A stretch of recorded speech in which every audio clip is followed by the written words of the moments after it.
Great. So, welcome to Comics Cast. This is a special Comics Cast show during the middle of the week. Let's see how it goes. Hopefully, you guys show up. Just if you guys are coming up from YouTube, it's Indie Comics Cast, and just make sure you guys share and follow and help us out there. We're just trying to build that audience. If you come from Facebook, welcome back. This is a great environment. We got Mindy Wheeler here on today's show. She's CEO of Conservative in the Arts. She's also got a massive campaign going on right now, which is why we made sure we did this special show just for Mindy Wheeler, which is awesome. Huge inspiration of mine. Me You're too. really starting to support. Aww. You're deciding to stick with your guns, something that makes you feel like it keeps your head up, held high, and you're doing what you want to do. And I'm just super proud of having you on the show, and I think it's a good time to have somebody like yourself on this show. We're pretty balanced here, left to right. Everybody on this show. We're not trying to gatekeep anybody. So at the end of the day, I'm just glad that you're here. I'm glad that we can have other people on here, and then just have civil discourse on creating great comics and not worrying about making the drama stop people from creating comics. So thank you for being on the show with us. Thank you for having me. That was an awesome introduction, and I couldn't agree more. It's sad when the drama keeps, people from making this medium, which is such an awesome medium. So to be with other people that appreciate it, regardless of politics, is really awesome. It's something that we were lacking a lot in 2016. So this has been like a whole new wave of, I found you guys, and now I'm making books again, and it's just really awesome to be here. So thank you.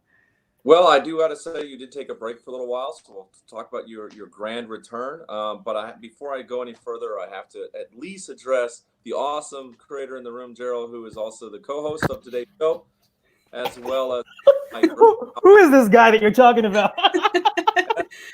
Scat. Yeah, I'm happy to be here. Thank you, Joe, and it's just a pleasure to have Mindy here because I've in the short time that I've known her, or just got to be friends with her, and I watched some of her casts and just really love her artwork. It's nice to have you here in the flesh, and well, not really. I mean, we're virtual here, but at least to have you on our show, so we can learn more about you, your career, and that you're just a voice for, conservatives in the arts, but we'll get into that a little bit later. But just like Joe said, I'm happy to be here, happy to somebody who's inspiring us with their artwork, and that's just what it is. It's all about the creative content of independent artists. And you fit all those attributes. Yes, bullet points. Yes, bullet points. Because I don't want to use the word checkbox because that has kind of like a little bit of a to me it has a negative thing. It's kind of like you're just checking boxes to make things happen, and I don't think that way at all about Mindy. She makes things happen with her own style, and that's what we're gonna do. We're gonna look at it right now. So Joe. So I gotta say how I met Mindy. So I saw you. I want to say, it was probably your campaign that you were doing, where you posted. You were like, "Hey, do a fan art piece for this," and maybe go to the back of this book. I was like, "That's super cool." And then it had like a due date that was like in 2 days or something. Oh yeah. It wasn't even that. I saw it and it was due like yesterday. I'm sorry. That was me. But that just shows you how prolific Joe is. I mean, Joe, he was like, we both saw it, and yeah. We had a little bit of a pre-show, so you know what kind of procrastinator I am. But anyway, Joe banged out this great piece. In fact, I was so inspired by it. I did my own, but I'm still not finished with it. So you'll see it. I have until the 20th. I can't wait to see. Yeah. But anyway, Joe, go ahead and keep on talking about how you. Yeah. The point is that I saw you there, and then I saw your movement with Dynamite, your communication on Twitter, which kind of brought me back to the Twitter world, which I was sort of hiding away from for a long time, and I was like, all the big players are there, and it kind of that's what one of the things I was saying about inspiring is that you're doing this work and you're finding companies that are like, oh yeah, let's do these characters, let's do this pick up these people that are interested in doing it. And I was like, what am I doing, man? I gotta follow Mindy, like she's doing all this cool shit. So I thought you were going that route. So now it's really the floor is yours. I just want to ask you how you've been. I know that you took that break. was there a big shift in what you were looking at doing when you took that break? What were you doing before the break? Like, what were you trying to fit where you fit all of this crazy world right now? Gosh, I know that's a juicy question. And thank you too, by the way. I feel so flattered with all your good words. And the contest has been extended, by the way. Is it still the 28th though, right? Like it's whenever the Indiegogo campaign ends would be the date, and then we'll announce the winner. 11 days. So in 11 days. 11 days. So we're going to talk about the date, which yes. the end of the Go-Go campaign. So that's good. Yeah. Okay. So to get back to your question, well, I started in comics in about 2014, right on the cusp of 14, 15. And I had my first art table on the back of a comics table at a show, and I had like 4 pieces. And I got my first gig as a colorist, and eventually, you know, I worked in comics for a little bit. About 2016, I actually took a first break. I don't know if you know this, but I got I got trolled is the long story short. What? It was election time, 2016 election. If you don't remember, was pretty heated, you know. And the thing with the arts communities, and I would say most every creative industry, I mean, Hollywood, obviously, music, arts, fine arts, theater, they're all very dominated by the leftist culture. So I was outspoken in my beliefs, and people didn't like that very much. And so I kind of got a bad rep. And I was told I was blacklisted by a couple people. So at that point in 2016, I had a couple of pencils and colors and inks published. So that was cool. I worked with IDW. I colored actually under Saul Buscema, he's a legend, did ROM. Yeah, that was cool. So I had a little interaction there. Excuse me. And then I did some work for Counterpoint and Zenoscope, Rothic. And I'd worked with like Ebass and Don McTeague and Jamie Tyndall and a bunch of other, you know, cool people. Jason Metcalf. There's quite a few, you know, and I was pretty immersed in the convention scene, and I would go around to conventions. But after the election, we got really kind of harassed about everything, and people, you know, it's hard to defend yourself because people then think that you're crazy for defending yourself. We live in a cancel culture. It is a crazy world, right? It's been a crazy world. So I quit comics, you know, for like a while. I didn't get off social media, but I was just really quiet, and I went dark for like 2 years. And I just thought, because I was told I was blacklisted, and my publisher, even my publisher at this time, I won't tell you which or who, but you know, was saying like, oh, you can't post this stuff on social media about your beliefs. Because it's career suicide, and you're being blacklisted now. So that really it just really hurts. I don't know how else to put it, because I really loved the medium, and I had just wrestled with myself really hard to go back to art, because I had given up art before that because life was crazy, and I had kind of a really wild not upbringing, but my teenage years. I had a lot of really traumatic things happen that kind of took me away from art. So making the commitment to go back into art and be a comic artist was like a big step for me. So then I felt that it was really just unfair. You know, it is what it is. So I left, and I found Comicsgate back in like fall of 2018. And I thought, oh, well, these are people who are more friendly for conservatives in comics. I've never seen this before. This is great. I'm going to talk with these guys. And then I got trolled there too. What? Because I thought I said called Comicsgate toxic, and I said I was leaving it. And then a bunch of people were like, Comicsgate is not toxic, and attacked me. And I was like, well, that's kind of like what I'm talking about. But I mean, Comicsgate is its own little like functioning world. I don't even need to go there. But there are YouTubers who definitely like have harassed people, and I think are even in trouble with the law over it at this point. But I don't know. I don't even talk to those people anymore. So I left again thinking that comics were like a magnet for evil, apparently, you know, or something, because it just hadn't worked out. And you know, this is just I think it's less of my personal issue and more of the country's issue. It's been like we've been in a digital civil war the past 4 years. You know, it's really split. The whole industry has actually fractured, I think, and people have started standing up on having their own conservative beliefs, little by little. And so I just came back. I left Comicsgate, and I did a truck driving for a while. I'm a truck driver on the side. I was about ready to say that. I remember hearing that on your last show. But yeah, go ahead. Keep on going. Oh, and then but I couldn't give up the passion for the medium. And that's really why I'm here. And so the thing about cancel culture is that the people who do try to cancel you, they really do make it a traumatic experience for the creators being canceled. All these men getting Me Too'd and whoever else that does, that says something in the wrong way or farts in the wrong direction. I don't know how else to say it. Like, just gets canceled, okay? And and it's very traumatic. You're taking away these people's lives, the art that they love to do. If they're a writer or an artist, you're taking away not only their passion, but their income. And it was very traumatic. The second time with Comicsgate, I thought, well, this sucks because I had just finally announced my own title, Karma, that I was going to put out, which is like equivalent to my Lord of the Rings if I were J.R.R. Tolkien. It's equivalent to my Spawn if I were Todd McFarlane.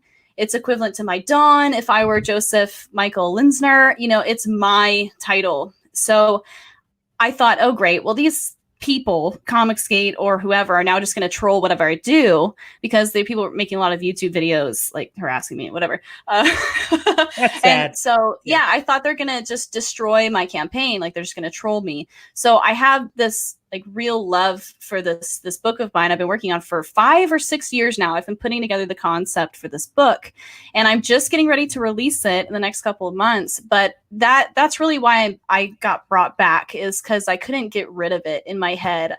I was just wanted to be a comic creator. It's funny, I never imagined I would be a comic creator when I was a kid. I wanted to be a filmmaker or something, but I didn't read too many comics. I picked up a few, but I didn't really know the whole world of comics. I was a little sheltered.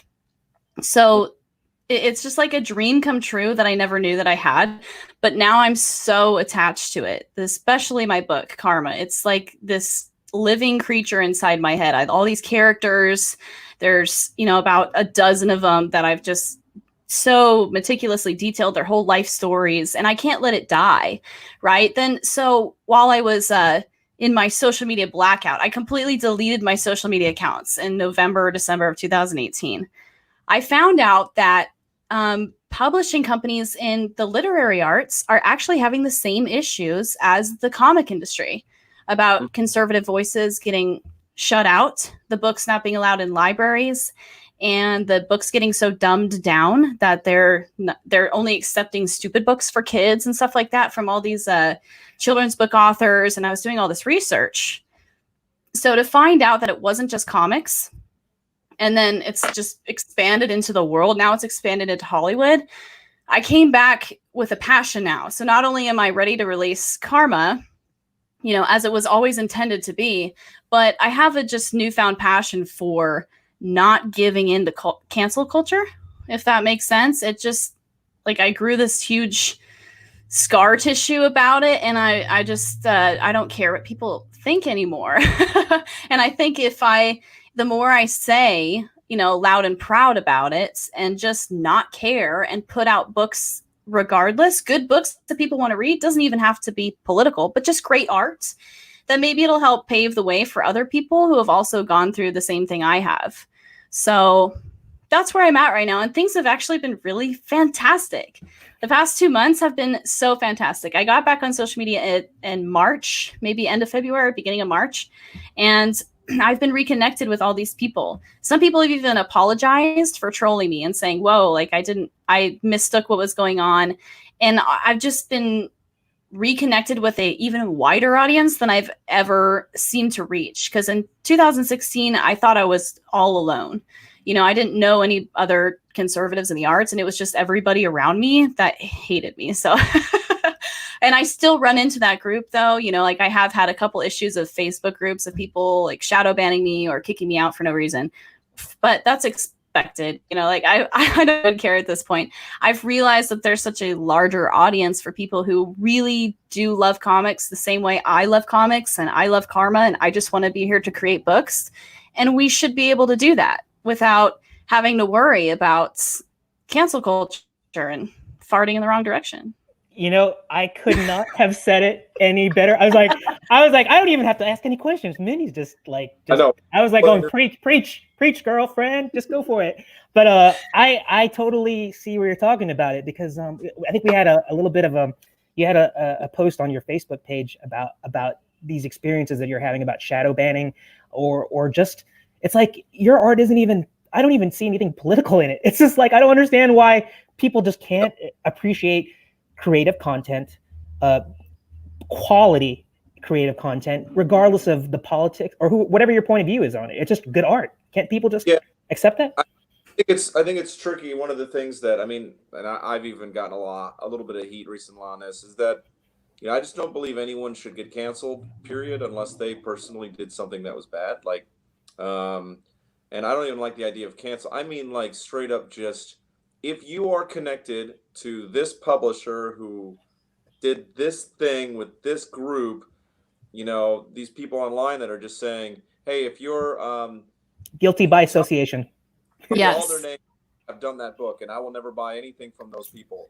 And the thing is that I'm not for that, even if, like, they may be in the right, like maybe they did something wrong. Like, just make sure that if you're going to do that and you want to speak to whoever it is with your wallet, at least be very aware of what you're doing and why you feel the way you do. Don't allow somebody else to determine a word like Comicsgate is equivalent to racism or something. Like, and like you said, you may have been a part of Comicsgate for a while, or just at least ventured into there because it looked like a quote unquote ally or a safe area for you to sort of like spread your wings a little bit.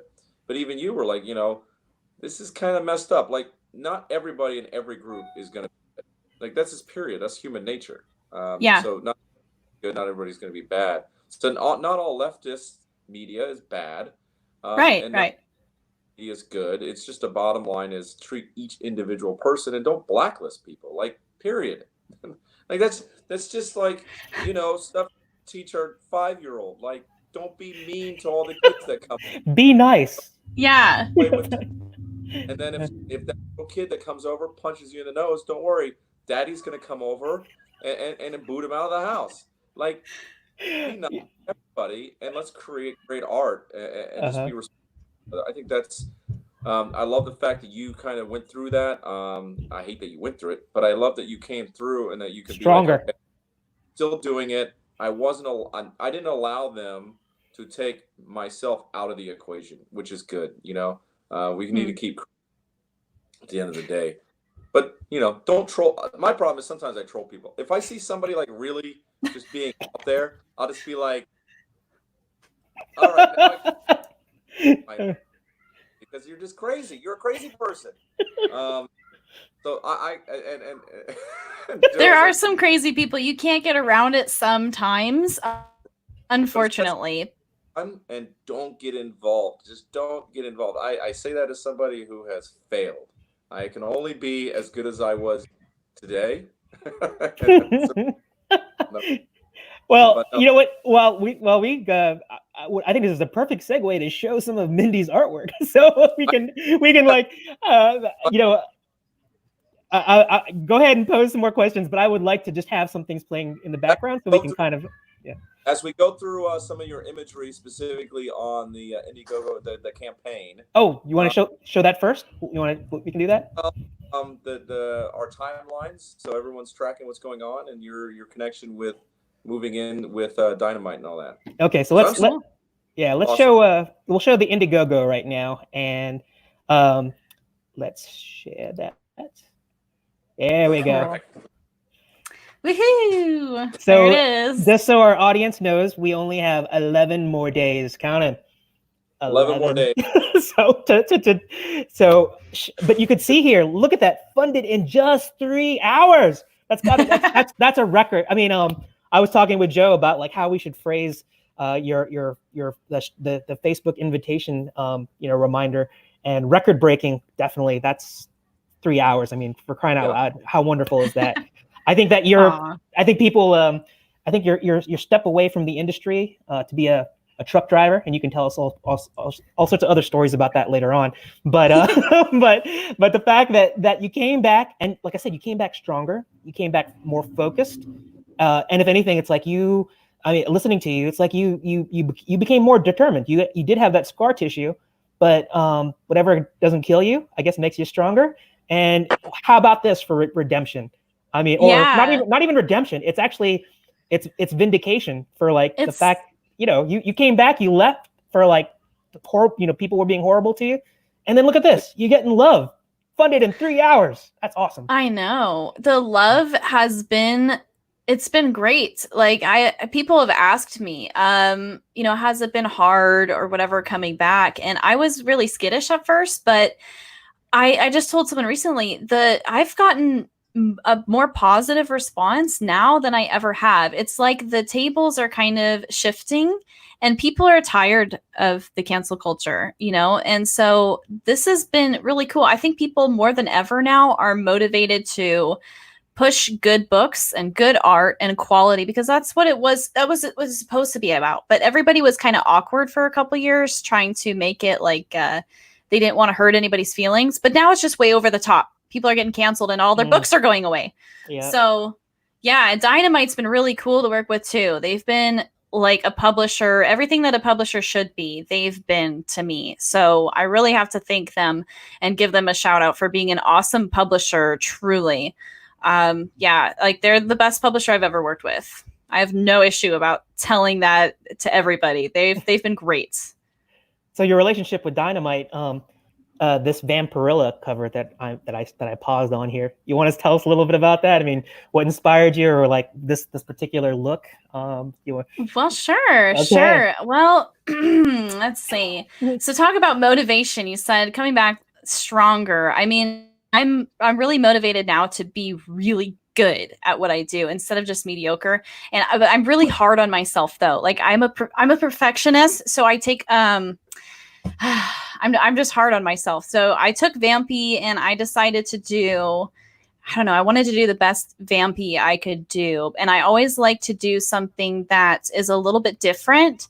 Maybe change the costume up or do something fun. Like I did a Batman piece a long time ago and I put the faces of the villains in the moon. So it was just a little subtle, or you might not notice it at first, but little surprises, Easter eggs, things like that. So I wanted her to have the blood.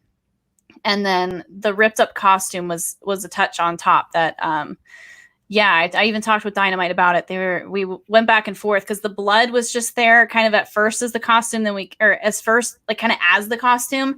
Yeah. And then we tidied it up a bit. But yeah, I just wanted something really sultry, but also had that atmosphere of the character. So, and the moon is always fun. It's always fun to draw and color moonlights in the back. So apparently a lot were hard though.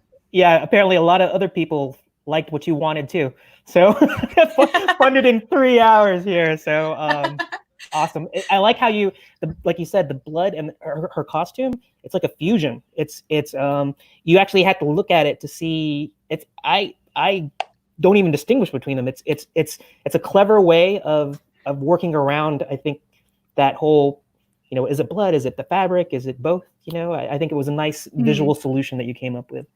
Thank you. It turned out good. How's my audio, Carol? Can you guys hear me? Yes. You're going in and out, but go ahead and talk. No, I'll just be quiet. No, please. I want to. You cut out when we talk. It's like our audio boots out your audio. So as long as we're quiet when you talk, just go like this when you want us to shut up. I just wanted to make sure my audio is good because I can hear you. Yeah. A little bit from the comments saying that my audio is not so good, but no, I'm loving this conversation. I'm just back as a fan, honestly, and I just like to hear more and more about your communication with Dynamite, and it's crazy to hear from a perfectionist. I don't understand how perfectionists get anything done, because for me, I wish I was a perfectionist because I get things done fast because I'm ADD. But then a week or a day later, I look back and I go, "That's crap." And I'm like, I need to fix this. I need to fix this. I need to fix this. So more power to you. I can't imagine living my second day while you're doing. I couldn't stop. I don't know if I could handle it. But It can be a little frustrating. I have to say, like, art is not easy. And every single piece of mine, I've been doing this for 6 years now, and every single piece goes through a difficult, I call it the awkward phase, where I'm just not quite there yet. And I know it needs something, but I have to figure out what. Like, art is still frustrating. It's funny. I see artists, yeah, and I've talked to a lot of them with the Vampirella drawing contest, and they go, oh, well, I get frustrated or this, or I saw somebody on Twitter say, I look at other people's art and then I get down about it because they're better than me. But like, they have to understand, I go through the same thing too. I don't think that ever ends. It really doesn't. I look at art. I was just looking at art before the stream going, oh, wow, that's so pretty. That's so pretty at other people's stuff. And I think it's important as an artist to be humble in a sense. I think you need that a little bit to just be a good person.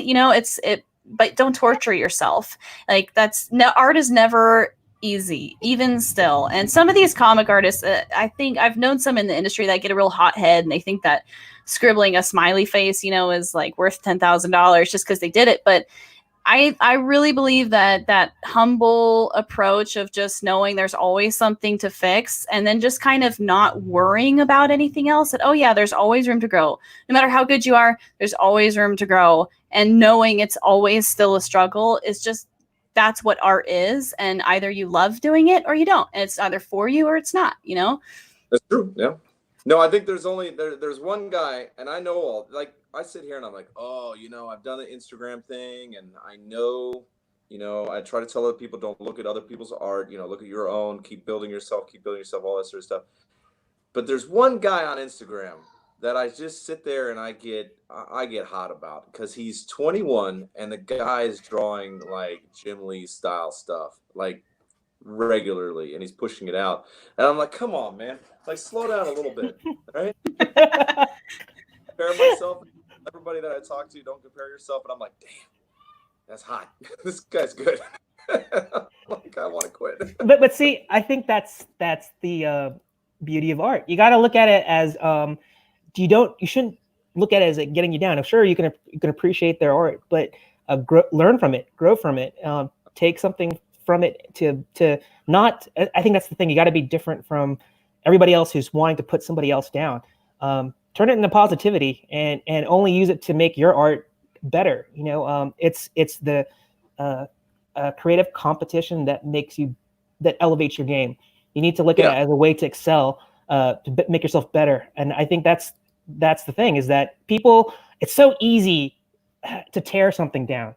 I use that word loosely because it can be applied to so many things that's going on in this world today. It is so easy to tear down something that has been historical, something that's been a part of culture and art for such a long time, but then, tear it down. That's it, but not understand why you're tearing it down, or if there is a good reason for doing it. And that's the same way you got to look at art. I think what I think as artists, we want to produce something. We want to put something out there. We want to be able to share it with the world. And that's the thing, share it. And then your next piece can be that improvement. But until you get it out there, no one's going to see it, And Joe, being that you do things fast, that is a skill. That's one of your skills, that you can do things fast, because some people can do great things, but they can't ever get it done. So you got to realize what you're good at, what you're not good at, and just capitalize on what you're good at. Work on that. So So speaking of which, how long did it take? Because I'm the slippery person. Go ahead, Jeff. Go ahead.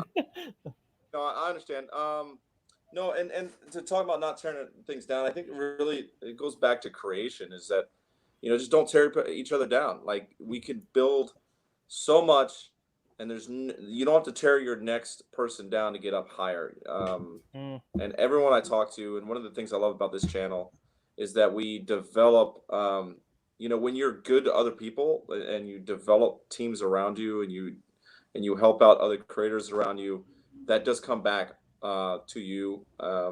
Everything is full circle. I mean, I think art more than anything else, which is pretty cool.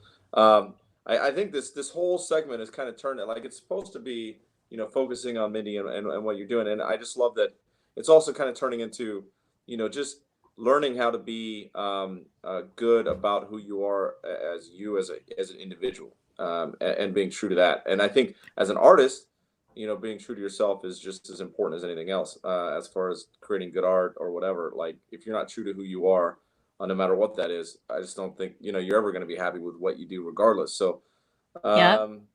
it's nice to see that the world is kind of coming around. There's still factions. We're still very divided. But I think social media, Facebook, all that sort of thing is a double-edged sword. You can create great fan bases. You can create great buzz around your books, and your product. But it's also a place where there's going to be people that want to be angry. They're going to want to have their point of view and smash on other people. And just you Yeah. just got to keep creating and staying positive and building a good group around you. That's all you can really do. And there's no reason that anyone here or anywhere else, we can't keep building stuff because we disagree. Doesn't mean we have to, hate anyone. You know what I mean? Yeah. The comic industry is very gossip oriented. It's kind of like high school. There's a lot of small little cliques seriously, and they even call themselves like little nicknames, different groups of people that hang out with each other. And that I remember I expressed my frustration to Jimmy Palmiotti once at a con. It was back in Florida at MegaCon in 2017, I think. And he's the writer on Harley Quinn with his wife. And Okay. I said, I'm frustrated because I don't know what ladder to climb in my career. And that might have a negative connotation, ladder to climb. But what I mean is, how do I get a better job in the comics industry? I've done this piece, but people just won't call you back, or they say they will hire you and then they don't talk to you the next day. And I, at the time, remember, I didn't really realize that it was so political against me. So I was really confused. And I remember expressing frustration of, I don't understand how this industry works. How is it that this person over there that doesn't, and I've seen this is a real story, that didn't know how to draw backgrounds, got the job, and I didn't. I'm very confused. And what I just found out from experience is that the comic industry is extremely gossip focused, and you'll have people who hate you for no reason whatsoever because their friends told them to, and they just absentmindedly believe it, even though you've never even talked to that person. That's how the industry worked. I will say past tense worked, because over the past, say, 2 to 3 years, there's been a real comics revolution where people have just said, you know what? No, I don't want that. And yeah, there's Comicsgate in there, but I think it goes actually quite beyond Comicsgate. There are people outside of it, like me, for example. I don't know how you guys feel about it, but I don't even care if you're part of Comicsgate or not. Again, how do you join? That's my question with that group. But I'll let that question die, because no one seems to be able to answer that. What's the qualification you have to be a part of Comicsgate? But my theory is that the mainstream has become so PC that the more people like me just kind of like say, sometimes I even say kind of blunt stuff, but the more we do it, and still yet despite the PCness, the more books we put out, I think it's kind of like gonna shift. The Overton window is gonna like shift in the middle again, and people will just go, that's Mindy, she says stuff, she's conservative, just buy her book, and they'll kind of forget about it. It won't be as shocking as it was in 2016. That's my theory. Well, I think I've got a similar. Really, the bottom line is, as long as you are consistently good and you consistently, and I don't mean like quality of your product, I just mean as a good human being. You're nice to everybody, and yet every once in a while you may say something that's like, yeah, I disagree with that. I think this is a better way.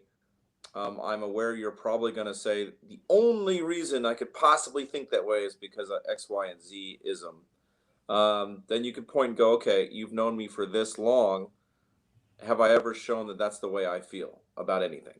So maybe, just maybe, there's another reason why I think this way. So I think consistently just being a good person and putting other people first, and understanding, being an open mind, an open heart for everybody. Just, I just happen to have a different political belief than you. That doesn't make me a bad person. I think it's just a slow train. It's a slow train. We're all just going to have to get on it. And show that it's okay to be different, to think differently, I know, like in the comic book world right now, you should be like a massive box that is protected.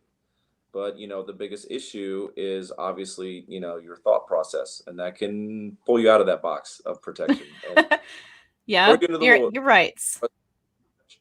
But no, I mean, you've been doing a lot of. You've been very vocal since you've been back online. You've Sorry. communicated openly, I think. Sorry, not sorry. That's what I would say. Sorry, not sorry. You openly communicating pretty much on Facebook on your beliefs. You've started some groups, and I want to say you're pretty open on Twitter as well. But I think you're pretty reserved there. There's no real reason to just go completely balls to the wall, so to speak. Yeah. So my point is, I've seen that you're communicating openly since you've been back online, and the reaction to your campaign was a solid positive reaction. Like, so clearly people know that you're coming with the goods, and you're squared away, and you're good. That's an army term, sorry. That you're a good person. So I think what I love about this is that I think you're representing where the industry is going through small campaigns of your own. I mean, it's a success. Are you getting $1 million like some people that are going on Indiegogo, whatever? No, but like it's a solid success for your space, which I think is inspirational. There's a question in there. You're gonna just figure out where the question was. I put a question mark upside down somewhere in that sentence. I didn't actually have a question. I missed the last like 5 words, but yeah, what were the last 5 words of your sentence? The last 5 words was, I don't actually have a question mark, but before that, I think was specifically that the campaign did really well after you being vocal online, and I think that's a testament of where society is shifting now, where people are more about hearing points of view from people that they personally disagree with, but that doesn't mean that they're evil persons. So I think that the success of your campaign is a good sign for people moving forward for both sides. That's cool to hear. That's inspirational for me, because every time I post something that's a little like off the beaten path and a bit more political, or just overtly kind of slap in your face, which sometimes I do, I get a little nervous, but now I'm almost excited, because what's funny, looking back at where I was 4 years ago, I said the same kind of stuff. I was the same person, and they were saying, "Oh, you're getting blacklisted for that," and everybody was against me. But now it's like people have realized that there is a divide, and it's almost been a safe space for discourse, because now the same people that used to attack me have not attacked me at all, like since I've been back at all. And I think that's because they know, oh, well, I used to just call her a bad person and everybody believed me, but now there's other conservatives in the world that share her beliefs, and now I can't say that. So it's been an interesting observation, but people should be able to say what they want to say. I don't even care if they disagree with me. Free speech is free speech. So you should be able to say what you want to say. And the safe space is comics. We all love comics. We all love art. We all love writing. So we can all enjoy that, even though we might not disagree. It doesn't matter. Politics should come like second art. If you're a fan of the books and a fan of the comics, then why not just share that love and screw it, Preach. Right. I was going to put one word in there. Preach. Yeah. Preach. Yeah. I think that's. Oh, go ahead, Jeff. Yeah. Like the things that you said too was, left-leaning person says something like that, and you said one of the things you said was, oh, well, now there's more conservatives, so you can't say that. I mean, like I said, it goes both ways. So just be careful. I'm not saying you be careful, but just generally, if you're a conservative person or left-leaning person, just because there's more people in the room doesn't mean that somebody shouldn't be allowed to speak. So I think that if somebody's going to say, oh, well, Mindy's this bad person, before I would have said it because it would have been easy. Well, now still say it, but you're going to have people that's going to say, well, why do you think that? Which means you're going to have to back it up with like an actual answer, not just a bunch of.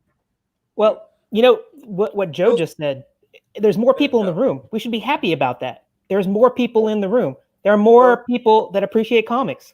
So more chairs at the because you want to bring more chairs up doesn't mean you have to take one chair out. Exactly. It's not musical chairs. Yeah. So yeah, and there was a big strength in numbers, that it was really bullying that and even Comicsgate too, there was a big strength in numbers. At one point I had like on one YouTube video something like 200 comments of people just saying nasty things. And some of them saying the same copy and paste things. So I know that there's fake accounts in there. But again, besides the point, like again, there's bad eggs in every group. It doesn't mean everybody's bad. Everybody should take each other as an individual with what that individual says and how they treat you. And the same compliments you guys gave me, like, oh, I feel like you came back motivated and stronger. I see that, guys, in you. It's like I depend on you guys too. You guys feed me. To know that you're there is so important to me, that I am not talking into this vast open dark space by myself. Like, you guys are reflective in that way too. I see you guys as stronger as well, because you're here now saying what you're saying. It's just like, I really think it's shifting, and people are being able to speak and without all the repercussions that there were. And it's going to take people like me, like you guys, just continuing to say what we want to say for that to be the new normal, is to say, well, I think this is crap. I spoke up against the women in comics accusing all these men on my Twitter. That was probably, I've had a really fiery week. The most fiery probably since I've been back. And yet still, like, I even used words there. I was just really blunt that I haven't used on social media in years. And I was hoping people would come back and be like, no, you're wrong, Mindy. I was talking about these women. I'm like, hey, the whole Men in Comics Pledge. Are you familiar with that? Uh-huh. Okay, yeah. This is the most ridiculous thing in the history. It is. So I on the top of it with the big sword. It's like, I'm a white knight. It's a look. Now, the only reason I say that is because I understand, and I'll put a little asterisk on it, or whatever that word is. I always say it the wrong way. Don't say that, and don't everyone get mad about this, is because if you really felt that way, you should have done something about it. If you've already been around that culture, you've been around the culture for a long time. And the idea, and if you guys remember, if anyone has seen it that's out there, Gerald, I think you said you saw it. It's like a laundry list of specific things, like, I will not stand by and let my workers get harassed. And I'm like, why are you saying this now? Like, what are you? Did it not matter about? before? Did it not matter before? And I think that. So it's virtue signaling plus covering my butt and saying I'm an ally and all this sort of things. With everyone, if it was a professional work environment, and I'll just say based on the Army, right? We are trained 100% to not to protect each other, to protect women and men around you, your brothers and sisters. Like, this bottom line, there's absolutely it's not acceptable. Like, you're in a professional environment. So this idea that somebody can just grope and attack somebody and get away with it just sounds a little like, first off, it's like, how is the industry that bad that is happening? Number one. Well, and it's not just that too. It's how it's flipped. I mean, I think that if you look the Me Too movement before, it was like, look at all these men and what they're doing. And there's been those scandals with that come to light with a lot of writers and people in very powerful positions that were men. And I tell you, when I read that other article, that I don't think we all need to go into specifics, but you see that it's actually on the other side too. It's like, I was reading it, and it's still, I guess, not necessarily speculative, because it was backed up with a lot of like screen captures of tweets and things like to show how coordinated it was. And to me, it was scary, because you just realize that it's not just a male thing. It's not just a female thing. It's not a left thing or a right thing. You see concerted things that just are forces that are just, why does it have to be that way? I don't understand. It's like, these are we all have that same love for that same product. And I don't know if it's human nature to be tribal or what, and sort of like getting your little cliques or your factions. But I mean, I guess when I think about comics back in the day, and they even had the comics code thing on it, which is kind of funny. to me it was much more pure. I didn't hear about a lot of these drama. Maybe it was there, but it wasn't. It's being amplified by social media. It's being amplified by the type of media that's just drumming it up. And I have to say that I think Mindy's onto something. I really think that people are starting to get fed up with it because it's so manufactured. You almost know that things are just being said or done to drum up controversy. And if that's the way that, but here's with what said, so you said some stuff. The biggest problem with what you keep pulling this up on me all close. All right. So you said some stuff and you came back at it, and now the concern is if you say anything against these people are saying, oh, I was harassed or whatever, the initial response is, well, why aren't you trusting that this person has gone through this experience, and why aren't you backing them up? So I said a few things as well, because at the end of the day, for me, it's all about due process and making sure people are taken care of and protected. So like in most professional environments, if you do something and something happens to you, you should be separated from the person that is potentially the one who assaulted you or harassed you or whatever. So some things, this whole idea that things get brought up 20 years later, 15, 11 years later, I think it's worth being said, which is, okay, why wasn't it brought up then? So the next question remotely and logically would be, okay, well, this is the reason why. The culture is so bad that, they wouldn't believe her or whatever. And then so I'm all about having that conversation. Like, let's have the conversation about why was the culture so bad that she couldn't say anything or he couldn't say anything. And then that should be everybody. Yeah. Just some random guy who grabbed somebody's butt, at the bar, who had no business doing it. Now, if that can be proven harassment, he should have been fired a long time ago, not 10 years later on Twitter. Like, what are we doing? I know. I have a lot of thoughts on that. I'll try to simplify them here for everybody. But break it down. Break it down. Yeah. I'll break it down. Yeah. Well, first of all, there's a big hypocrisy there with the women because they're telling the men to take responsibility for their actions, but they're not taking responsibility for their own. And I went through this. Okay, I was raised very, very raging Canadian Democrat, and their left is like our extreme left in America, So one thing, and then I moved into conservatism totally of my own volition. And I'm not saying you have to be conservative. Like I know plenty of left or liberals in my group, even conservatives for the art. There are liberals there. With that, we don't have a problem. We're having a problem with the radical leftist cancel culture, the radical side that has become the normal. And this is the thing with all of the arts industries. They're all like this. So you have to ask yourself, where are conservative principles or conservative people even in the arts? And it's through this process of nepotism and gatekeeping, this whole gossip thing that has been going on for 25 years or so, that the conservatives have gotten weeded out. And I've been doing a lot of research, reading books, and watching crazy music videos. I'm about to make some YouTube videos on it on my channel.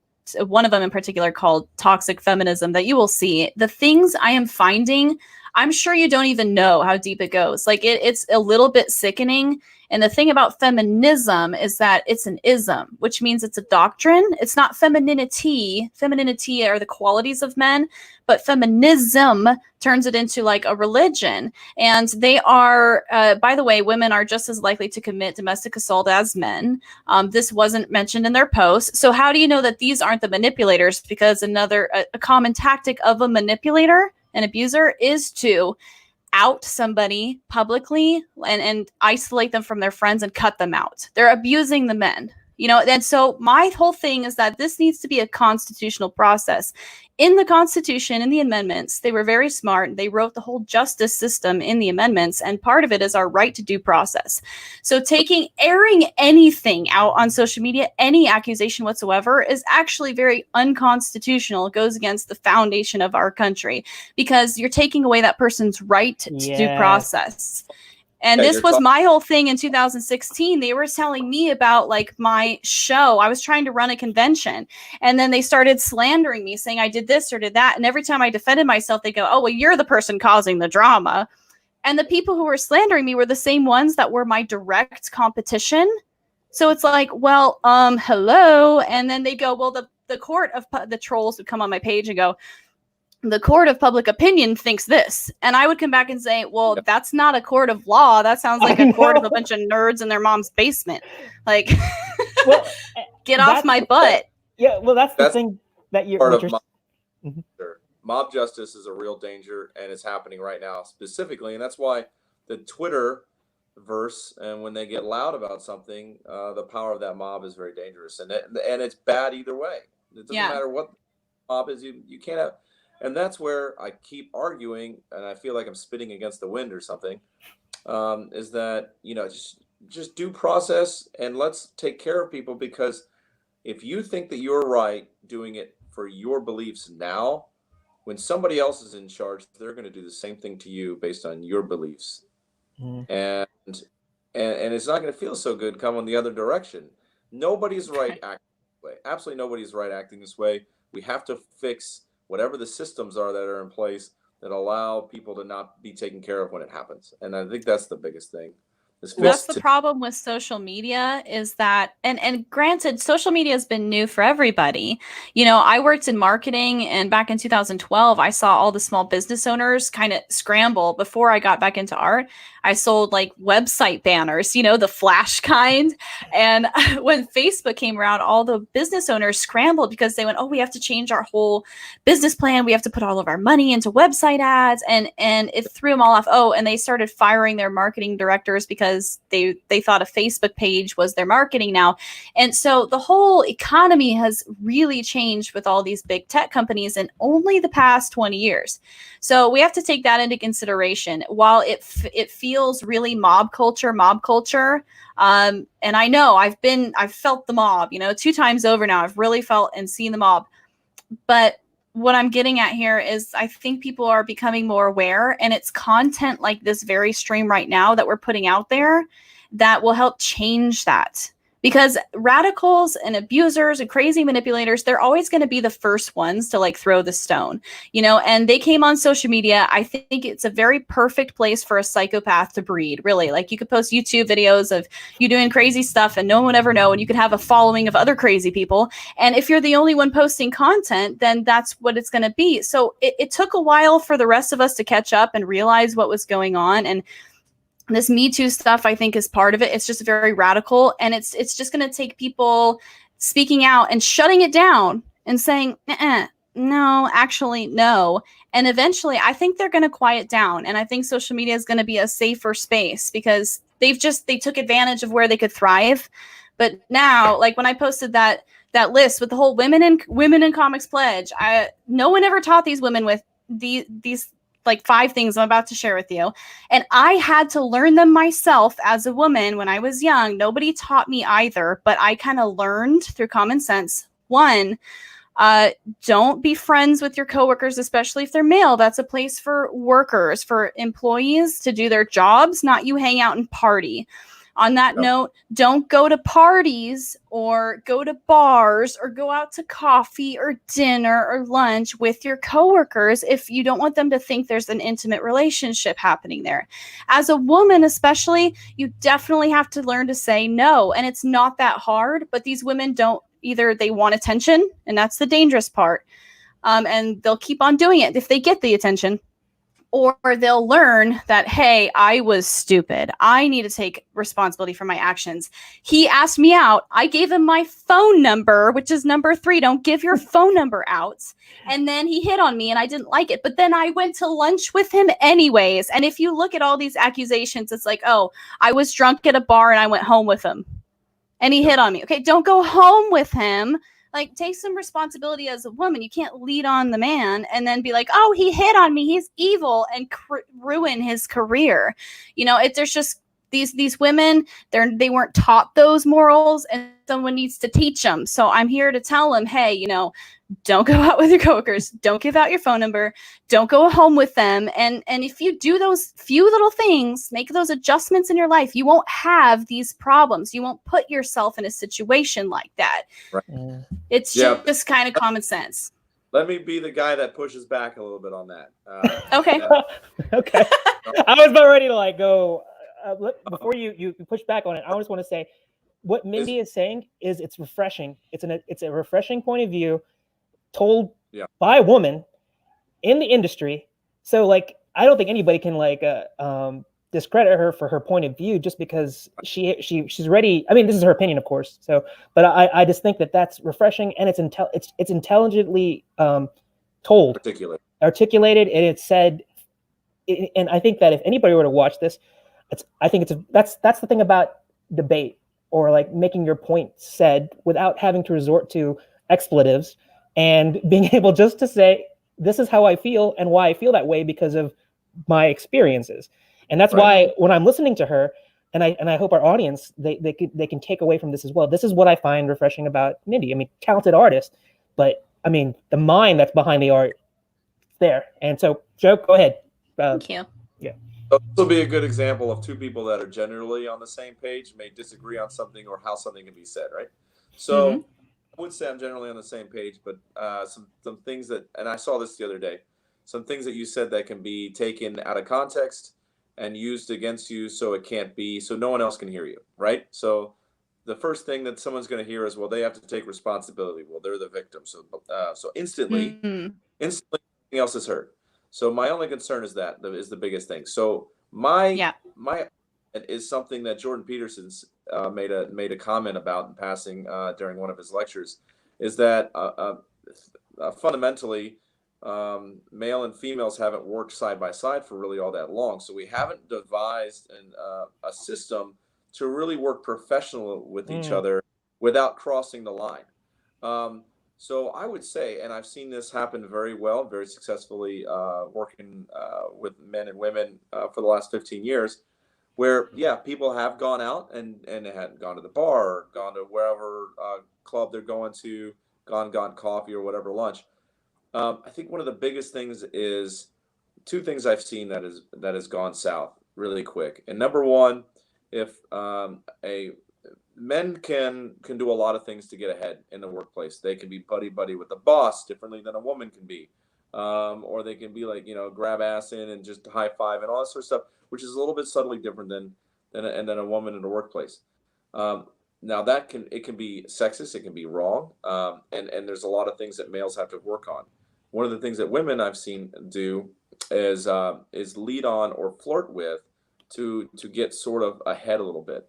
Now, they're both wrong, just in their own way, right? I'm not saying that women do that to get ahead. I'm not saying that. I'm saying this is a small percentage. Just like not all men going around being sexist or a dick in the workplace. So it's tricky to even bring it up, but it happens in both ways, just differently with the sexes, right? So one thing, if you're going to go out, I would argue against you and say women should go out and do the same things that men do in the workplace.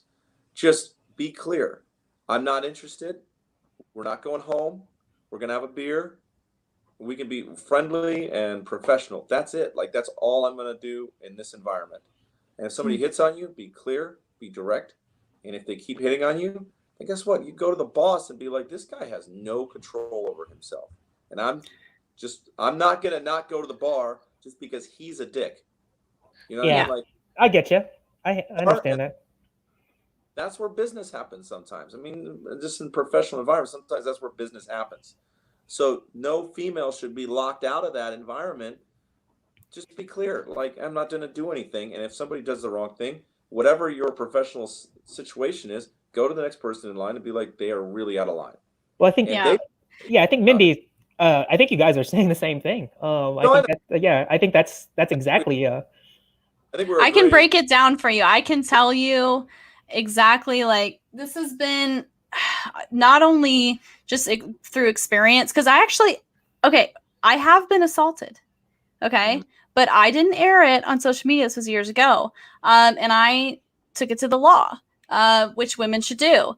But it's a culture problem. It's a culture problem of women. I've been saying this for years with my husband. Like, hey, why do they not make women's jeans that I can put my phone in the front pocket? Like, come on, like, what are we doing here? There's a culture problem with women, and people haven't realized it yet, I think. And I've been doing so much research into this, like, man, I could go off on things that, anyways, I'll save that. I'll save that for you later.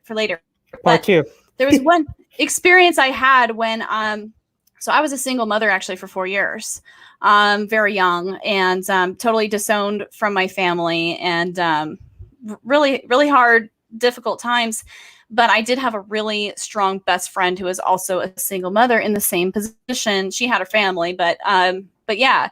And for about a year or two, we palled around and we read books like The Game, which is like the men's guide to hitting on women and stuff. And we did all this kind of like psychological test where we go out, we talk to people, and we go out and talk to the guys. And just as I grew, like I learned so much about the atmosphere of men and women. And I think the issue lies in that we want to think that we're the same.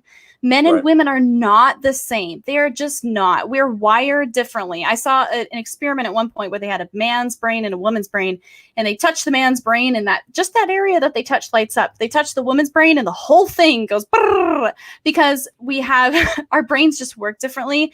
And people, the thing about the whole radical cancel culture, the same mindset is that they want to eradicate our differences. And I think that's the absolute wrong way to achieve peace. You have to actually address the differences.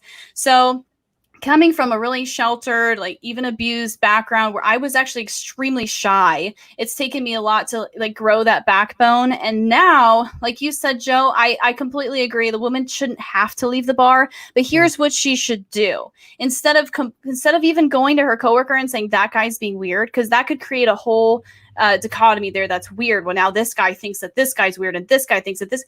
The woman has to woman up and look at that dude in the face and say, hey, dude, I'm not interested in you. Yeah. And that's what she has to do. But the women aren't taught that, just like we don't get big pockets in our jeans. And they've tricked us somehow into carrying purses around that, like when we have pockets. It's just, it's ridiculous. I'm never going to look at women's jeans the same way. Walk by, as they walk by, you're going to be like, oh, I'm just looking at your pocket. I'm just looking at your pocket. Wheeler said it fine. In my defense, I learned the 5 things from Mindy. And, yes. And once I learned the 5 things, everything is going to be so much clearer and better. So it's like you said something, Joe. You said you didn't want it to be flipped back at me, and I'd like to defend that for a second. You said the whole take responsibility, and I know what you mean. They've flipped that around and said, oh, well, you say it's the woman's fault. And actually, as a woman, yeah, I'm telling you, it's a bit your fault. The thing is, I'm open to having a heart-to-heart with other women. They just don't know any better. A lot of them don't. And this is where I'm trying to like open their minds a little bit. It's the same logic as dressing differently. Like you notice, I'm not wearing a low-cut shirt right now. I'm wearing just a normal t-shirt because I want people to perceive me as a normal human being. And the radical side will come back and say, oh, well, you should be able to flaunt your body and do whatever you want. But I'm telling you, it's not about the woman being the woman's fault. It's just about being responsible, because say you do wear a really, really low cut shirt, right? And you're going around talking to all these guys. It's not about the average guy, even. The average guy, he'll be normally just fine. It's about the creeps. The creeps will come and find you. They can smell you like a bloodhound, and they will hit on you. And then you're going to think all guys are bad because you had that one experience with the guy that speaks up. But most guys are fine. But you should learn, like a woman, just any woman on the planet should try this one day. Dress in a really short-cut shirt and pant, or, you know, shirt and a skirt, and go around and talk to everybody for 5 days. Now, put on a regular t-shirt, baseball jeans, don't wash your hair, go around and talk to everybody for 5 days. Okay, men's brains and women's brains are just different, and the man is trained to see you physically. That's what the man's brain responds to. He can't help it. He's a man. And the woman thinks of things differently. So, and I mean, I experienced that especially as a truck driver, because I mean, sometimes you don't shower for like 4 days. I'm going around all over the country. I'm like, I've got diesel all over me. I'm serious. I got diesel marks on my face, and I look like this just like bumbling trucker getting like shoving McDonald's food in my mouth. And I got treated totally different, than I did when I was 16 in a little dress. I also got treated really differently when I was pregnant, walking around, people opening up doors at the bus stop. It's about being And as a woman, someone needs to tell these women how to be safe. And like, if I went to a bar in a dress, someone's going to treat me differently than if I go to a bar in a t-shirt and jeans. It's about just recognizing what's going on around you and being safe. If you don't want to end up in a position where somebody's going to assault you, take these steps to ensure that you are safe. And then all will usually be fine. Really, they'll usually be fine, because the people who are the creepy ones, they have trained themselves to pick out the ones who don't know any better, and they talk to them and they go after them. And not everybody's a creep. There's just a little percentage of creeps. So if you don't know any better, they know you. If you're wearing a t-shirt and jeans, they're not going to go up to you. They know that you know that they know that you know, and they leave you alone. So Yep. I've seen this somewhere before, and you know where I saw it? It was on National Geographic. It was the hyenas going after the weakest water buffalo. And I'm just saying, exactly. It's funny that you put it this way. I'm not funny. I'm just saying that it just shows that this whole mindset. No, really. I'm not discounting it. I'm just saying that it's a matter of perception. It's how you want to be perceived, and and I think there's a degree of responsibility on both sides. I mean, you have to be accountable for how you're presenting yourself, and you got to be accountable in terms of your behavior when something is put in front of you. And I think that's what's happened. That's the thing about, I think, today, is that social being able to behave like normal people in a social environment. We've become so disconnected by social media, by the internet, that when we are put in these social situations where we're all in front of each other, those things maybe get thrown out the window, or maybe we just don't know how to behave, or people don't know how to behave. I don't know. It's the same thing as putting on a business suit when you go to work. You want to be perceived a certain way. Yeah, exactly. It's and there's a lot of psychology behind it. Women with glasses, or anyone wearing glasses, is perceived as more intelligent. We learned that in marketing. It's just how you want to be marketed, and the more you read about it, the more you can't deny it. And as fact, the thing about the feminism thing is that they they shame women for being women, right? They say, "Oh, you shouldn't cover yourself up. That's you disgracing yourself." No, it's actually me respecting myself. If you put it in that other light, I'm actually showing my own body respect. What you say is dressing half naked is respecting your body is actually going to bring you a lot of trouble. And if you had a good mom to tell you that, you would know that that's what's going to happen when you walk out that door. It's not about you. You're a good person. Right. It's about the people around you. You know, if it's about respecting your body as a woman. I like to dress modestly. And this was something I found, kind of encountered in the comic industry, is a lot of the female creators, there's not many of them, but quite a few of them dressed really like in see-through. You could see their bras and stuff. And I was not that way. And it's like, you could tell they were flirting with every customer. And it's like, yeah, okay, she just probably seriously, no one taught her any better, that's not the way. So it's a responsibility of women to have to carve the way of how to do business right. And just there's not a lot of women in business to know better, to know the right way to do it. That's all. Well, and that's the growth part. And that's where I think where feminism. So why does that sound weird to me when I'm saying it? Okay. Not femininity, because you're used to toxic masculinity. It's not femininity, it's feminism. Yes. So is a good thing, but it's going in an arc, and it's kind of righting itself. It's righting the ship. I think first and second wave feminism was great. It's exactly what was needed. Mm-hmm. And I understand the argument of women should be able to dress however they want. They should dress as much or as little clothing as they want to show freedom of being able to do what you want. The difference is that there's consequences for whatever we do, right? So a male has the freedom to do whatever we want, but there's consequences if we show up to work in the inappropriate attire. So if I show up to work in a bathrobe, not being a comics cast, because every once in a while when we have meetings, I do come in a bathrobe.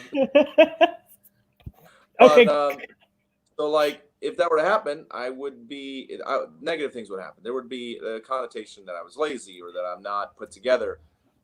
There's just different consequences for different things that happen for men and women, because we are different.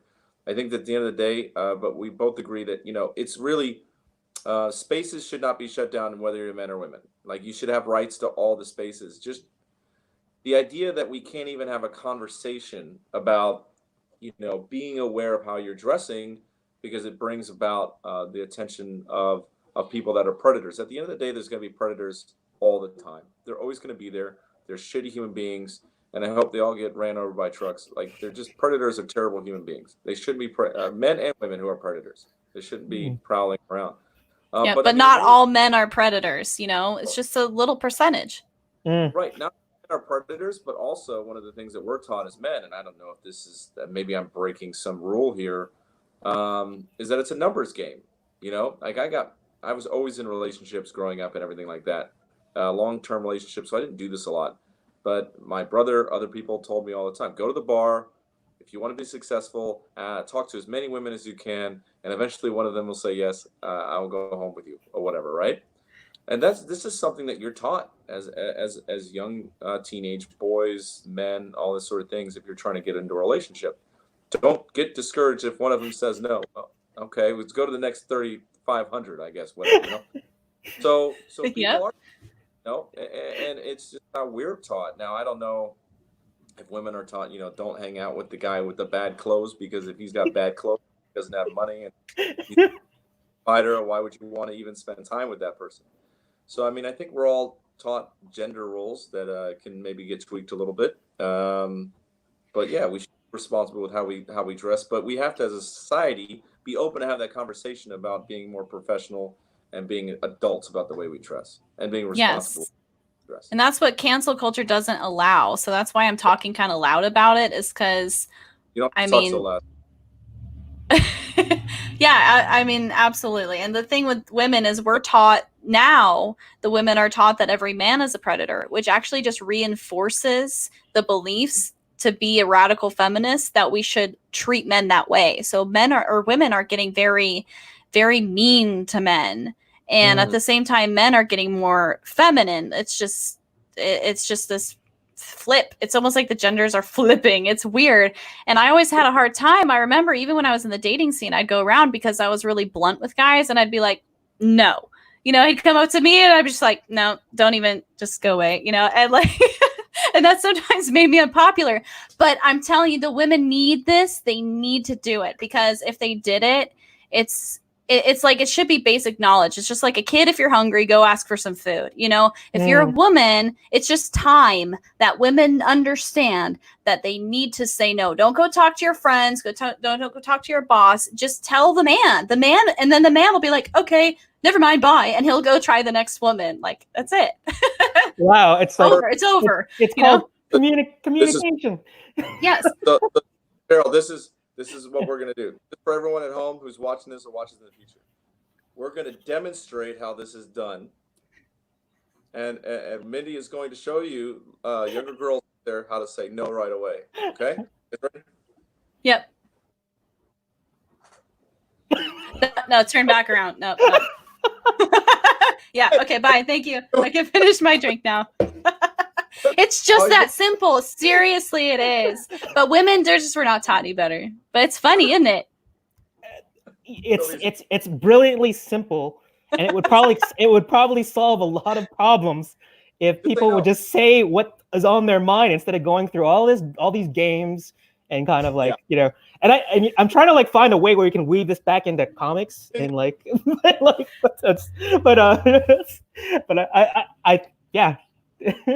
Yeah, I'm sorry. I could talk forever about these issues, but it's good. I want people to know this is like how I feel, and that way it's not a surprise that they're like, oh, Mindy's this artist, and then I went to her work and now I hate her. Like, everybody should just get used to me being this way. Yeah. Okay, so now as an audience member who isn't bringing this up, I'm not gonna. I don't know. We got your husband on here. Yeah. Oh yeah, it's fine. I saw some comments here that I'm debating whether I should pop them up or not. So. I can just see, but so next question is, well, you're a massive hypocrite, right? Because you're drawing Vampirella. Oh, right. Oh, there we go. Yeah. Very interesting point. And I did get that. I have had that brought up to me. So I mean, it's funny because people would come up to me and say, I saw both sides. And I understand the one side that says, well, you should really be drawing women that aren't super slutty, because, and some people have said, oh, well, I'm a conservative. She's a conservative. That's great. I want to see her books. But yet she draws women that are like half naked, and yeah, that's because I worked for Zenoscope, and that was one of my first jobs, and that they're a cheesecake book, and that's one of the only jobs I got, to start out. So that's what I started drawing. So on one hand, my first defense at first was, well, this is the only way I can pay my bills. And then as much as I do understand standing for your morals, I think it makes a huge difference that I am the way personally I am, and I'm putting out the content separate from me. That's the biggest difference I see with other women in comics. They are that person. They're putting out the cheesecake books, and they are cheesecake. There'll be pictures of them in a stripper pole. They're talking about the sex toys they bought with their spouse. This is a real post too. I saw it was actually a male creator posting pictures of the sex toys he and his wife were using that weekend. This is a very really popular actually publisher posting this on Twitter. I saw this like 2 years ago, and it baffled me that was okay, perfectly okay, but I couldn't say something along the lines of like abortion is harmful for women or I'm voting for Trump, and people would just lose their minds. So like this is the hypocrisy of the entire industry. And so to me, I think, well, actually my stuff sells pretty good. The cheesecake, it sells in the comic industry. We know this. Yes, there is a market for conservative content, for women that are modestly dressed, for Christian content, but I don't have a history of being that creator. So I do participate in the cheesecake books. I'm having my own books come out, a line of titles, and some of them are cheesecake because I have cheesecake fans, and it doesn't bother me. It's kind of like I would be a fascist, I think, if I would tell all men that they couldn't ever look at a pretty woman. You know what I'm saying? Like if I put out that book and I can draw women, that's just kind of like my forte. I know how to make them pretty. I know how to color them pretty, and they seem to sell. So it pays my bills, and then I can feed my kids, and then I can do it more. I don't see a problem with that. That's a free market system. I'm not touting that every woman should be like that. They don't have to buy my book. If they don't want to. And then I'm also putting out Karma, which is family friendly. There's no sex, there's no drugs. It's very family friendly. So I do have that contribution to put in the industry. But it's funny because you have one half of trolls that say, why are you making women dress like that? And then the other half of trolls saying women should be able to dress however they want. And then another group of trolls saying, well, you're a woman creator. You should do this and this and this and this and this because you're a woman. And I'm like, well, I'm putting out books. Is that enough for you? Like, how about we just draw the line somewhere? So I don't know. I think it's just personal taste. On these cheesecake books, I'm doing just the covers. And like I said, I have a history of doing that. So, I mean, it doesn't bother me. And I think if it bothers you, then maybe you're putting the person into the art too much. I'm me. I'm a conservative. I'm vocal about it. And my books are just what they are. If you like them, buy them. If you don't, then don't buy them. Everybody likes a pretty Vampirella. That's just the main bread of the industry is built off of these kind of nice looking dressed women, in little skimpy clothes. I mean, come on, let's be honest. That's how the industry has been for forever. So, whatever. Those are my thoughts on it. Well, it's when it comes down to it, I think it's your art, right? It's your art. That's the thing. It's like, Mindy, if you make that choice and that's your art, that's your art. And it's like you said, your politics, your persona outside of your artwork, it's in itself something else. And people, it's like a job. You have to do a job. There are things that you maybe don't like to draw or don't want to draw, but it's a part, you got to pay the bills. I think we all have that. And if you're lucky to have an art piece that aligns itself with some of your other pieces, that's a bonus. But I think that's the thing about the beauty of art is it's supposed to be yours.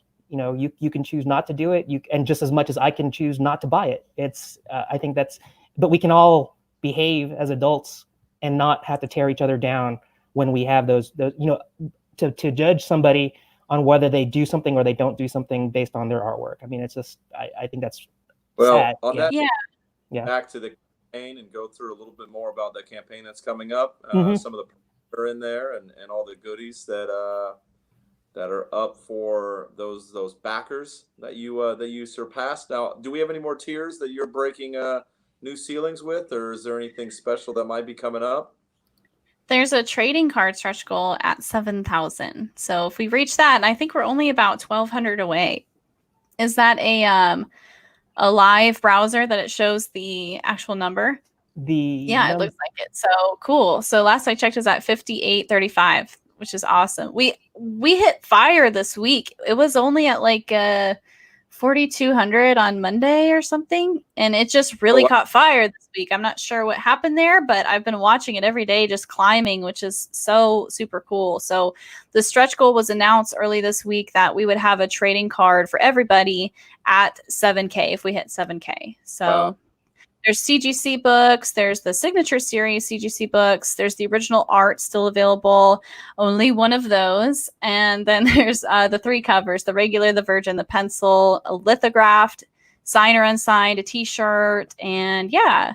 And I'm really happy with it. This is a huge success to me, especially feeling like the world was ending and that everybody in comics hated me, you know, and that I was blacklisted several years ago. Like coming back and seeing this and seeing these numbers and having support from Dynamite to, I mean, just do what I love again is a huge success for me. You know, I don't need to be making $1 million. I think where we're at, $5,835 is enough to make me cry myself to sleep at night and just be happy with life. You know, I really am really happy, really grateful for all these backers, and they're awesome. They're the reason I can do what I love to do. So I really owe them a big thanks.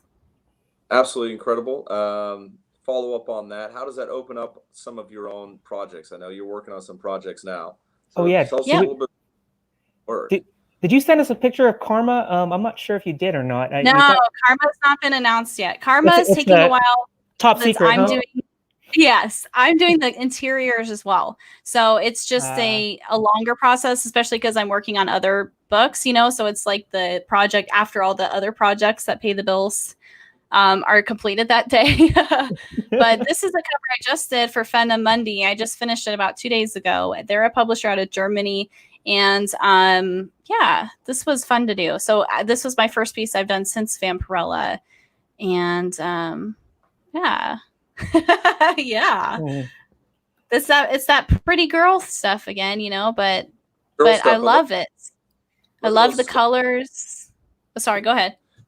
Those skulls are fire. I saw you do them when you were working on it. Obviously, the skin tone is beautiful. I mean, on your Vampirella, the water effects you did. I think you it's just amazing what you can do with skin. And I think a lot of colorists. Well, let me say this. Let me rephrase. Those that aren't colorists don't understand how to color skin properly. And you absolutely nailed it here. You nailed it with the original Vampirella piece. And that mural is fire. You did that yesterday? Was that the mural you were working on recently? No, this one was at my shop that I had in 2015 is when I did this, May, I think, of 2015. And thank you for the kind words. Yeah, well, this was fun. About it. But yeah, the skin was great. I just remember seeing those skulls and kind of hating on you a little bit. I was like, our skulls are great. Might suck. But it was good. No, it's good. It's amazing. And here's an example of not a woman character that, you know, Mindy can do Spawn as well. Yeah. Yep, this was a window. That Spawn was a window painting. If you go up to the Venom, that's what I'm painting on the side of the Venom. See? And then that's what I took a picture of after it was done. Oh, this is so it's not exclusive to women. In fact, Karma doesn't really have. I mean, the main character is a younger woman. She's the protagonist, but I've got all kinds of gnarly looking trolls and witches, and you know, not pretty things in that book. So that's a very good portfolio piece when it's all said and done of what else I can do. It's just the women usually pay my bills. When somebody wants to see your project when it gets announced, they'll go to your Facebook page on Mindy Wheeler Art, or where would they go? Sure. Yeah. That's the only social media page I didn't delete. And I gave control over it to my husband. I deleted my own social media or Facebook profile, the personal one. So I'm glad I kept that around because I'm still connected now with all those fans. But that's interesting. So if you guys want to hear more from Mindy as well as from her husband, they have a show. What time is your show? Do you guys have a show like once a week, or how does that work? The Mike and Mindy show on Monday. It's usually at about 10:30 Central and 11:30 Eastern, whatever that is, Pacific. And it's entertaining. I love it. It's a great show. It's a great show. Yeah. And he's a little wild. Her husband's a little bit more than she. I know. I love it though. He's a good wake up call. He says things that people don't want to. The PC culture is not friendly to him, and vice versa. He seems fed up with it, and he doesn't have a problem saying he's fed up with it. And yes, there's nothing wrong with that. There's nothing wrong with that. I enjoyed it. I think I've seen 2 of your shows so far, and cool. I'm not gonna lie, I was sitting there pretty close to being like, how do I get them on Comics Cast? How do I pitch this like multiple times? Because I'm constantly looking for people to do shows on Comics Cast like regularly, and I love you guys' show. Not saying I'm trying to pitch it right now, but I love your show. I think it's good, and I think we should have more shows on our show as well as others that show both sides. You know. Absolute neutral in the middle. We're not telling anybody's. I thought I popped that up there. Yeah, I have to tell you, I enjoyed Mike's commentary on a lot of things. Like Mindy would throw something up there, and it's like Mike would catch it, and he would just run away with it, and just sort of like put an exclamation point on a lot of things that Mindy was saying. It's like I think sometimes Mindy was like, I don't know if I'm going to say anything, and then Mike goes, No, I'll go ahead and say it. You know, so. It's like slow down, and he's like, "No, I'm going for it." Which is funny. You know, my only argument against your show is I want to see your husband's face. I want to see the rage in his eyes. I want to see where it's coming from. I want to see the anger. But no, he seems like a good guy. He just has it. Good. You guys are hilarious. I love my husband so much, and we're actually a lot alike. We're opposite in a lot of ways, but we're both really fiery, and we have a really, what's the word? Is it boisterous or just really loud kind of relationship with each other? Like very honest, very open. So, I mean, and it's funny because you guys get the recycled version of our conversations. We usually talk about all that same stuff earlier in the day, and it's even funnier, the things that come out of his mouth. And then when we get to the show, it's like we're parents. We've had dinner. We put the kids to bed, and now we're kind of tired, but I will work on you seeing Joe his wants face. to see me. Joe wants to see you. he's there. Okay. Hey, Wait. I want to. Oh, here he is. Like we get his arm. What's up, Army boy? Yeah, there we go. There's my hubby. So now that you both are here, I don't know if it's something that's kind of maybe I don't know if I should. You're the future. Let's talk about the future. About what you shared when I first started talking to you, Mindy. You mentioned something about what you were thinking about doing in terms of. I don't want to like spill the beans if it's something that you're still working on, but if you recall our first conversation about your future plans after you get your comics and actually the next step in terms of getting those. My publishing company. Oh yeah, we're starting up a publishing. Okay, so that's not a secret. It's no, it's not a secret at all. Okay, good. Yeah, and we actually have a bunch of printer equipment. We've invested on like a large format printer and a vinyl cutter and all kinds of things, so we can do like foil we're opening covers. up a print shop here locally, and we're going to be expanding the print shop to actually print out comics and stuff here pretty soon. Okay, so this is falling. I mean, everything we talked about is definitely in our mission and stuff like that. But this is also, when I heard this from Mindy too, it's sort of like having because our mission at Comics Cast is to promote the independent creator, whether it's a penciler or an inker, a colorist, a writer. But here's a publisher. Like you're going into and you have like an aim too. Like your content, is it going to be aimed at certain things, or is it open book? Like it could be anybody. It's actually pretty open. The first book we're coming out with is going to be called Follow the Zodiac. So it's like a fantasy book. Awesome. Yeah, awesome. I forgot the title of it. That's how much I've had on my plate. So that is the end. When it's ready, when that whole, because we'd like to have you like every month if we could, but when you're ready to launch that venture and that Zodiac title comes out, love to have you on ART. Love to have you on Let It Out too. Let's tell the world about this new venture that you guys are going into. Sure. I mean, and when I was in college, my first major was English. So I mean, I was planning on being a writer, just like a good friend of mine, Neil Strauss. Don't know if you know him, but they're good friends. he's the guy that wrote He's the game. writer of the game. That book, the game I was telling you about. So it's weird that I read it. He started started working for the Rolling Stone, and he was just doing bits and pieces of work for various bands, covering them and touring around with them and stuff like that. And it got me real into writing. And I took creative writing classes, pumped out 20-page a day scripts. I mean, it was, and then I changed my major at the last minute to business. I don't know why, but I did. And but I mean, yeah, it's going to be great. I mean, we got a lot of titles, a lot of stuff lined up. That's just the first one. We're also going to be pumping hers out. I've got about 3 more on top of that. So we've already got the scripts and everything going. Like it's in it's in progress. It's in progress right now. Yeah. Like, so the story's almost finalized. I got the pencilers lined up and everything. So I mean, it's coming. We actually have a comic shop that's going to be dedicating a section of their shop to our line of books coming up here too. In Vegas. Yeah. Yeah, it's cool reaching out to being on social media again, because I used to work with a lot of comic shops that sold my prints. So now they've found me again, or I've found them, and now that we have books coming out, there's even more potential there. So I mean, this is a real thing. We've got the printers, we've got the books, and I said that we have cheesecake, but I mean that's just the pretty covers. Not everything is like cheesecake. It's just good books. It's just good books. Yeah, it's just good books. That's it. Whatever form they come in. To clarify on some things, like you have drawn women that are attractive, that are in those clothes, right? But there's a difference between some covers that are just really out there. It's like, man, that is straight up TNA, and that's all it is. Oh, like RB White.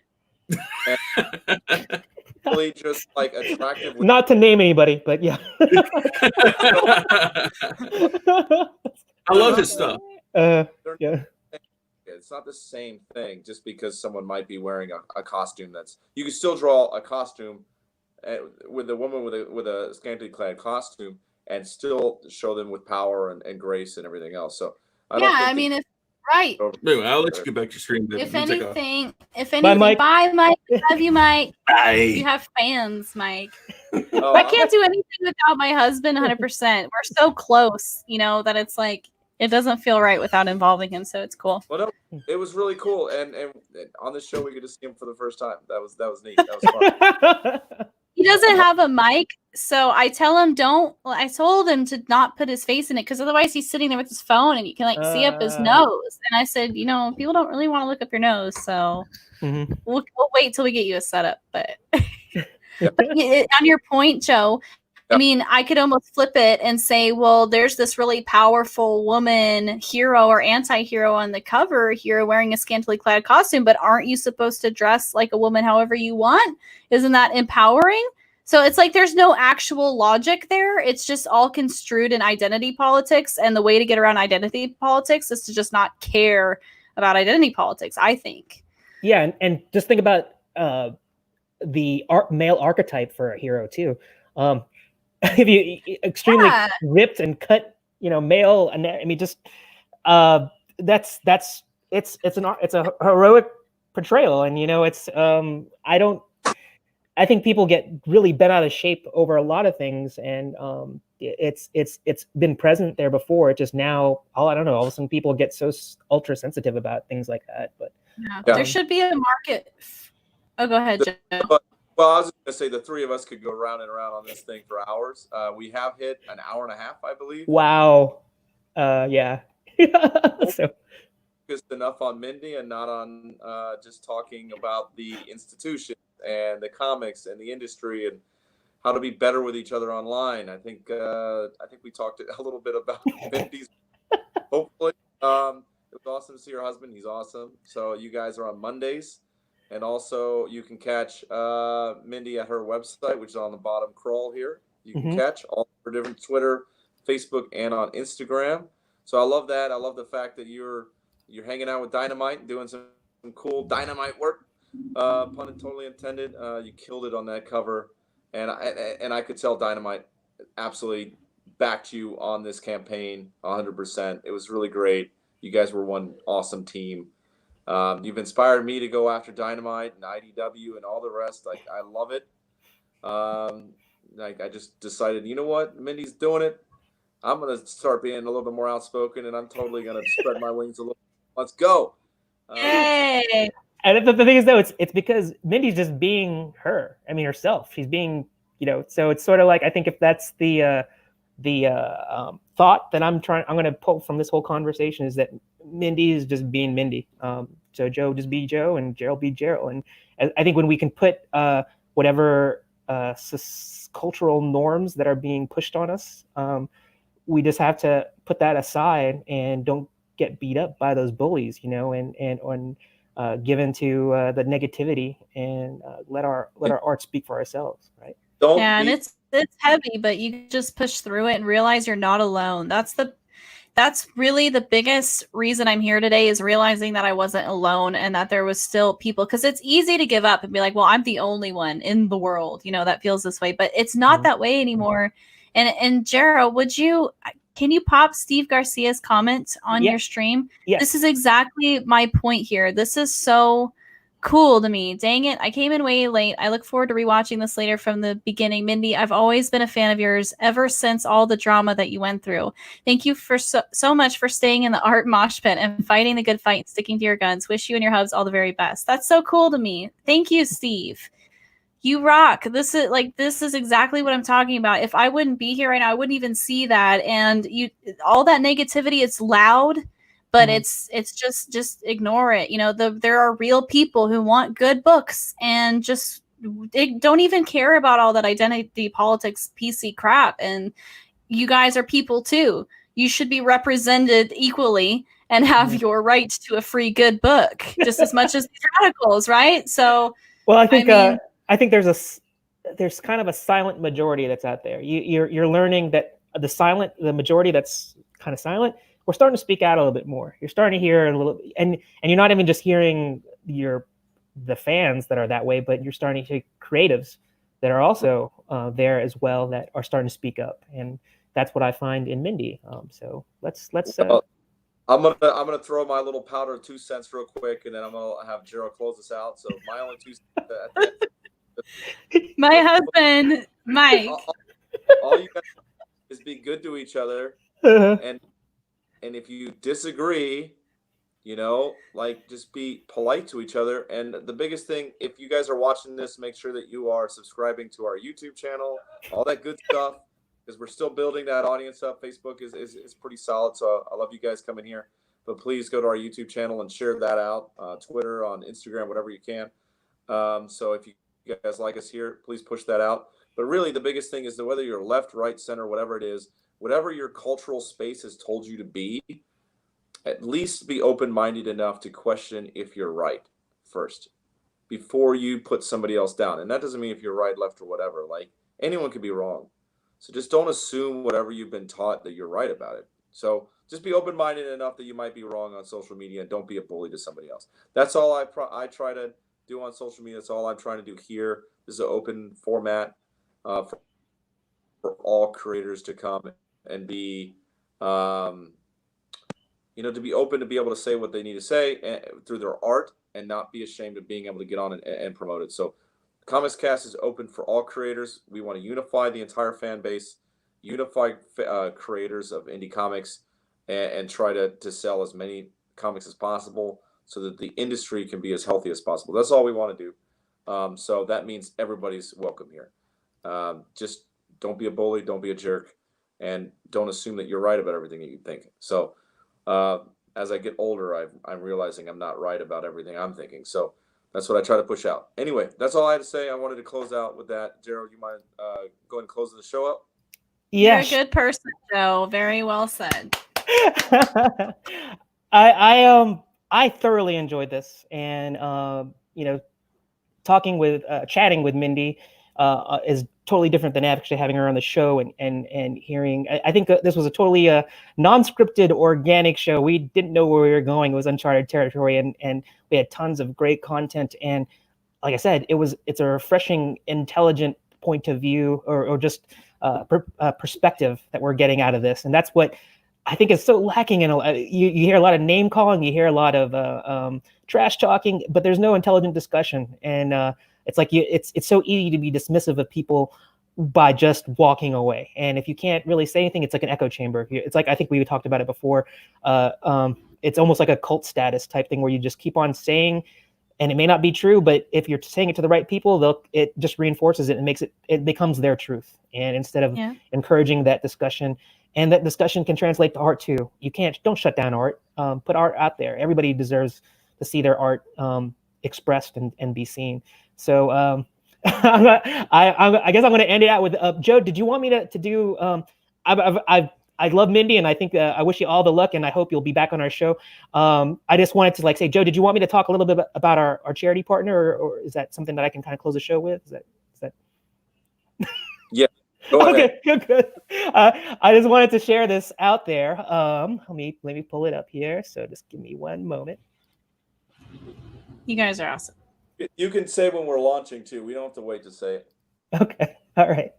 So not only is Comics Cast we want to be a voice for the independent creative in all its forms.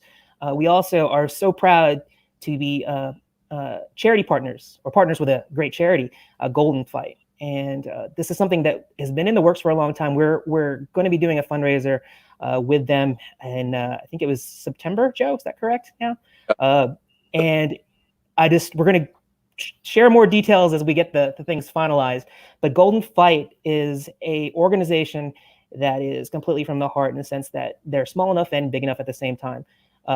Big enough in terms of that they're big hearts, and they're basically raising money for families who have children that are experiencing very terminal illnesses. And it's so when they want their parents to focus on their child, and often financial things fall through the cracks. So that's where Golden Fight comes in. They help deal with those financial difficulties. And what I mean about small enough is that they don't have huge overheads. They have a very focused approach in the Mid-Atlantic area.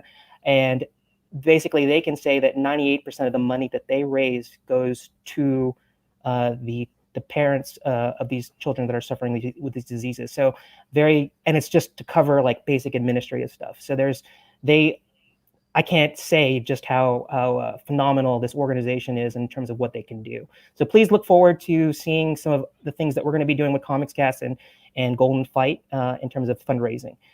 So that being said, go ahead, Joe. Nothing stops anybody from going to their website at any point. Yes. And contributing. Don't wait for our fundraiser. It's not about us. So if you want to go to their site now, or whenever you guys watch this, feel free to do that. So go ahead. Sorry about that. Oh, no problem. No problem.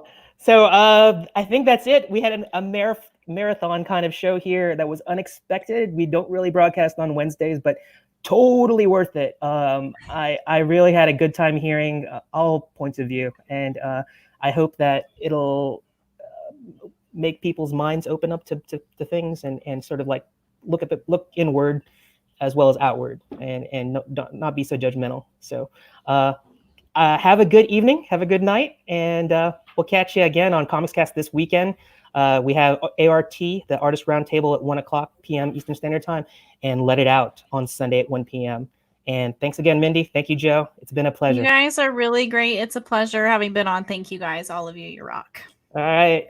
You do your taxes. Don't put it off till the end. Yeah, Gerald. Wow, you guys just outed me on all Facebook. So yes, I'm gonna go do my taxes now. So I'll see you later. All right. Have a good night. Bye-bye. Bye.